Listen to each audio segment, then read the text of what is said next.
नमस्कार, जय भीम, जय भारत, जय बिरसा। आज आदिवासी जनजागरण चैनल के माध्यम से इस शुभ दिवस पर मैं आप लोगों से एक बहुत अच्छी बात बताने आया हूं। आज शुभ दिवस है संविधान निर्माण, यानी कि 26 नवंबर 1949 को इस देश का संविधान का जो निर्माण हुआ था, उस निर्माण प्रक्रिया में क्या है और हमारी परिस्थितियाँ क्या थी और हमारे संविधान निर्माताओं की क्या मंशा थी, उस संदर्भ में मैं आपसे चर्चा कर रहा हूँ। तो सबसे पहले मैं आपसे बात करना चाहूँगा कि भारत का संविधान निर्माण किस प्रकार हुआ। तो भारत का संविधान निर्माण एक समिति के द्वारा गठित किया गया था और उस समिति का नाम था प्रारूप समिति। उस प्रारूप समिति में 7 लोग थे और प्रारूप समिति के जो अध्यक्ष थे वो थे डॉक्टर भीमराव अंबेडकर। उनके विचार, उनकी जो ताकत है, उनके जो मस्तिष्क की जो पावर था, उसके माध्यम से इस देश में ऐसा संविधान निर्माण किया जो आने वाले समय में पीढ़ियाँ गुजर जाए लेकिन उसके ऊपर उंगली नहीं उठाई जा सकती है। हालांकि फूल के साथ कांटे होते हैं, लेकिन जब फूल के साथ कांटे तभी होते हैं जब आपकी क्षमता उनके बराबर होगी। यदि आप में ये क्षमता है कि आप इस देश के संविधान पर उंगली उठाएं, तो आप में वो क्षमता तब होगी जब आप उनके बराबर अध्ययन करेंगे। तो भारतीय संविधान 26 नवंबर 1949 को लागू हुआ। इससे पहले सतत मेहनत की गई। 2 वर्ष 11 माह और 18 दिन के सतत प्रयत्न के बाद इस देश में संविधान का निर्माण हुआ।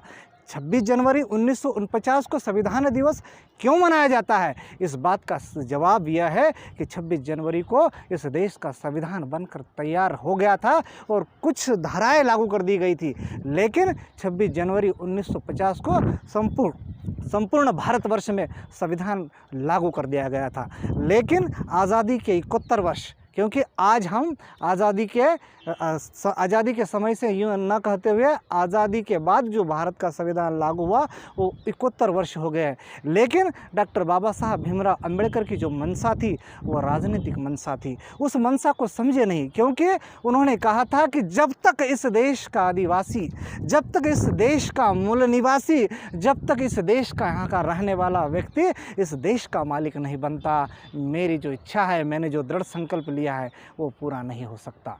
लेकिन इस देश में बाबा साहब ने जो संविधान बनाया, बिरसा की जो सोच थी, जो महापुरुषों की सोच थी, जो टंटे मामा की सोच थी, जो ख्वाजा नायक की सोच थी, उन्होंने कहा था कि आप इस देश की चाबी लो, यानी कि इस देश की सत्ता आपके हाथ में लो। तो बाबा साहब से लेकर बिरसा मुंडा ने और जितने भी आदिवासी महानायक हुए हैं, उन्होंने कहा था कि हे मेरे आदिवासी भाइयों, तुम्हारी धरती आंधी में धूल की तरह उड़ गई है, क्योंकि तुम्हारा आत्म स्वाभिमान खो चुका है। ये बिरसा बाबा ने कहा था। इसलिए अपने आत्म स्वाभिमान को जगाओ और इस देश के मालिक बन जाओ। लेकिन इस देश के मालिक बनने की जो बाबा साहब ने जो व्यवस्था दी है, उस देश के मालिक बनने की व्यवस्था को इस देश का जो मनुवादी मानसिकता के लोग हैं, इस देश के वो लोग हैं जो आज भी राजशाही को कायम करना चाहते हैं, लेकिन ये लोकतंत्र है। भारत का जो संविधान है दुनिया का सबसे बड़ा संविधान है, दुनिया का सबसे लंबा संविधान है और दुनिया के सारे देश इस बात को कहते हैं कि यदि भारत से कुछ लेना है, एक बात पर जब कॉन्फ्रेंस होती है तो दक्षिण अफ्रीका के नेल्सन मंडेला कहते हैं कि यदि भारत में कोई चीज़ लेने लायक है तो वो इस देश का संविधान है, और उस देश को, संविधान को दुनिया सलाम करती है। हमारी न्यायपालिका स्वतंत्र है और स्वतंत्र न्यायपालिका जब अपनी दुनिया में अपना डंगा बजाती है तब बात होती है कि इस देश का संविधान निर्माण जिन महापुरुषों ने किया, जिन महापुरुषों के विचारों को लेकर किया, जिन साहू जी महाराज के आरक्षण को इस देश में बाबा साहब ने लागू किया, टंटे मामा के संविधान को समझते हुए, उनकी व्यवस्था को समझते हुए, उनका सम्मान करते हुए बाबा साहब ने ये काम किया है। लेकिन जब इस देश में चुनावों का महासंग्राम होता है, इस देश में राजा बनने और बनाने की जब लड़ाई छिड़ती है, तब जो मेरा युवा पीढ़ी है, विशेष करके मेरा आदिवासी भाई है, जिनको गुमराह कर रखा है, जो इस देश के जंगल ज़मीन के लिए अपने प्राणों की आहुति दे रहे हैं, उनको गुमराह कर दिया गया है। उनको कहा गया है कि आप सुरक्षित नहीं हो।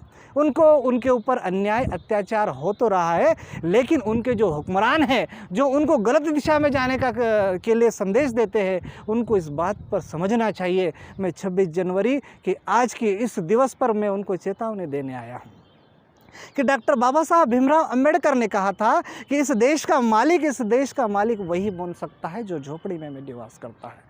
लेकिन इस देश में क्या होता है, एक पॉलिटिकल होता है, एक मीडिया ट्रायल होता है। नागपुर की धरती से इस देश को बताया गुमराह किया जाता है और आपको कहा जाता है कि आप सुरक्षित नहीं हो। और यदि आज आदिवासी सुरक्षित नहीं है तो उसका ये कारण है कि उनके साथ अन्याय हो रहा है, उनके साथ अत्याचार हो रहा है। और इस अत्याचार को जब वो आदिवासी सहन नहीं करता है, जब उसकी माँ बहन सुरक्षित नहीं होती है, जब माँ बहनों के साथ दुष्कर्म की घटनाएं बढ़ती है, इस देश में दुष्कर्म की घटनाएं दिन प्रतिदिन बढ़ती जाती है, तो आदिवासी भाई अपनी सुरक्षा के लिए यदि वो हथियार उठा लेता है तो उसे कभी नक्सली तो कभी आतंकवादी कह दिया जाता है। तो इस बात को समझने की आवश्यकता है। जंगल ज़मीन के लिए आदिवासी लड़ रहा है, लेकिन एक तरफ कहा जाता है कि इस देश में जंगल समाप्त कर दिए जा रहे हैं और ये आरोप लगाया जाता है। कई बार हम आर्टिकलों के माध्यम से या मनुवादी नेताओं के माध्यम से सुनते हैं कि इस देश में आदिवासी जो है जंगलों को समाप्त कर रहा है। नहीं भाई, आदिवासी तो इस देश के जंगलों को बचा रहा है। यदि आदिवासी जंगल काटता तो क्या कारण है कि आदिवासी माता बहनें आज भी सिर पर गट्ठा लेकर दौड़ती हैं? ये इस बात को समझने की आवश्यकता है। लेकिन बाबा साहब के उस संदेश को आदिवासी समाज को कहीं ना कहीं समझने की आवश्यकता है। उन्होंने कहा था कि जो पॉलिटिकल की है, जो राजनीतिक चाबी है, उसको आप अपने हाथ में लो। लेकिन हमारे देश में जो बाबा साहब भीमराव अंबेडकर ने कहा था कि आप छोटे छोटे टुकड़ों में मत बंटो, क्योंकि आप जो है, आपका जो हृदय है, आपका जो आचरण है, आपके जो कार्य है, वो विशाल समुद्र के भांति है। उस समुद्र को टुकड़ों टुकड़ों में कर दिया जाता है और छोटे छोटे संगठन बना दिए जाते हैं। एक सबसे बड़ी विडंबना है कि इस बड़वानी ज़िले में कई आदिवासी संगठन बना दिए गए हैं। लगभग संपूर्ण भारत में छोटे छोटे संगठन बना दिए गए हैं जो इस देश के जो मनुवादी पार्टियाँ हैं, जो मनुवादी मानसिकता के लोग हैं, उन्हें बांट देते हैं। और जब चुनावों का संग्राम आता है, जब चुनावों की घोषणाएं होती है, तो इस देश में किलों से, महलों से, कांच के महलों से राजनेता निकलते हैं और कहते हैं कि मैं आदिवासी के घर रोटी खाऊंगा, मैं दलित के घर रोटी खाऊंगा। क्या ये राजा का प्रोजेक्ट है? नहीं। इस देश का युवराज, इस देश का जो अपने आप को युवराज समझता है, वो कहता है कि मैं दलित के घर भोजन करूंगा, मैं आदिवासी के घर भोजन करूंगा। ये देश प्रेम नहीं है, ये आदिवासियों को ऊपर उठाने का एक संकल्प नहीं है। ये आदिवासियों को यदि ऊपर उठाना है तो आपको ये व्यवस्था करनी है कि जिस प्रकार आप दिल्ली की धरती पर चांदी की चम्मच और सोने की कटोरी में भोजन करते हैं, तो इस देश का आदिवासी, इस देश का मूल निवासी भी कब ऐसा भोजन करे, इसकी चिंता होनी चाहिए।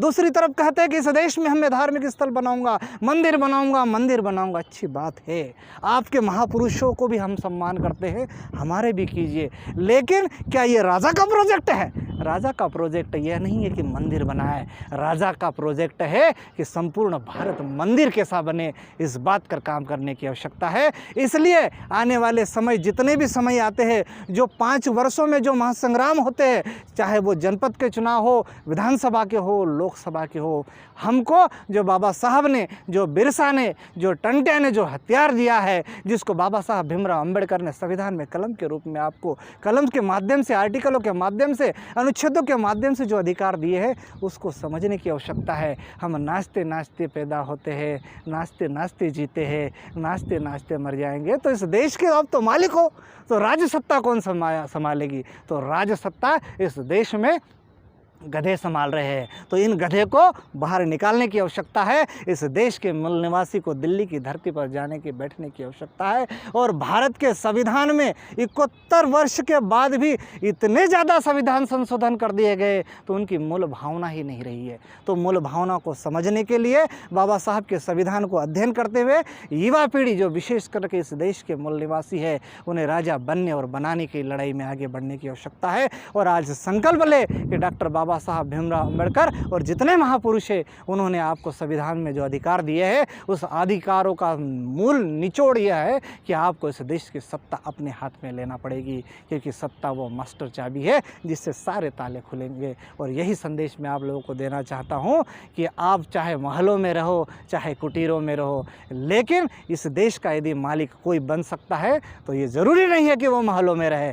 कुटीर का व्यक्ति भी इस देश का मालिक बन सकता है। तो आओ मेरे दोस्त, संविधान के इस 26वें 19 जो 71 वर्ष हो गए हैं, उस 71 वर्ष में ये संकल्प लो कि इस देश के मालिक बनो और आपस में लड़ना छोड़ दो, छोटे छोटे संगठन बनाना छोड़ दो, इस देश में एक बड़ी ताकत पैदा करो और इस देश के हुक्मरान बन जाओ। यही संदेश है आज का।